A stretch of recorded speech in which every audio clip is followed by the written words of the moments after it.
এই শহরটা বহু আগেই মরে গেছে, কিন্তু কিছু অনুভূতি মরে যেতে ভুলে যায়। কে বেঁচে আছে?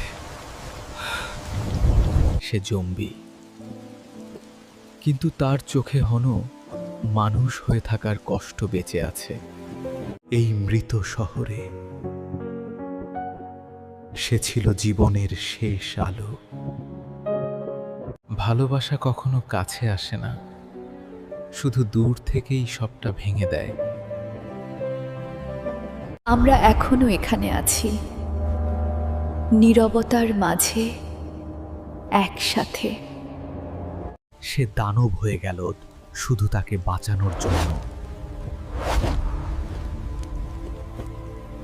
কিছু ভালোবাসা একসাথে থাকার জন্য নয়, কিছু ভালোবাসা শাস্তি হয়ে থাকে। ভালোবাসা তাকে মানুষ বানাতে পারেনি, কিন্তু পুরো দানবও হতে দেয়নি।